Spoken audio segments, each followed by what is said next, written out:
आज चंद्रकांत दादांच्या सारख्या मातब्बर नेत्याच्या तिथं समजा कोणीतरी कार्यकर्ता असतील, आता ते समीर पाटील म्हणून आहेत, त्यांच्या विरोधात ते त्यांचं असं आहे, त्यांची अशी मालमत्ता आहे, त्याचे ते काही उद्योगधंदे असतील, त्यांचे काय असतील, पण चंद्रकांत दादा प्रत्येक गोष्टीत त्यांचे प्रॉपर्टी करायला तेवढंच काम आहे का चंद्रकांत दादांना? हा थोडा विचार तरी करायला पाहिजे होता की देवाभाऊंना बदनाम करण्यासाठी, देवाभाऊंना डॅमेज करण्यासाठी तुम्ही एका मंत्र्यांना टार्गेट करताय, एक मोठं व्यक्तिमत्वाला टार्गेट करताय. हे दंगेकर तुमचे बोलवते धनी कोण आहेत? हाच आज चर्चेचा विषय होता. आणि एकनाथ शिंदे विरुद्ध देवेंद्र फडणवीस हे युद्ध असंच चालू राहिलं तर मात्र महायुतीत फाटाफूट आणि त्याचा फायदा विरोधी पक्ष उचलल्याशिवाय राहणार नाही. हाच विषय आज होता. कारण घायवळ हे प्रकरण हे काढलं, ह्याच्या मागं सूत्रधार हे एकनाथ शिंदेच असावेत ही चर्चा जोर धरू लागली आहे. आणि ह्याच्यातनं आता एकनाथ शिंदेच्या मंत्र्यांना आणि जास्त पद्धतीनं टार्गेट केलं जाईल इथनं पुढच्या काळामध्ये.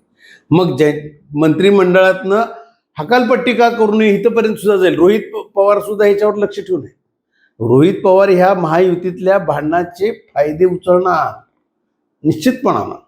आणि त्याच्यातलं त्याच्यातनं हे आणि कसं विकोपाला जाईल, महायुती कशी फुटेल, इकडे का लक्ष देणार नाहीत विरोधी पक्ष?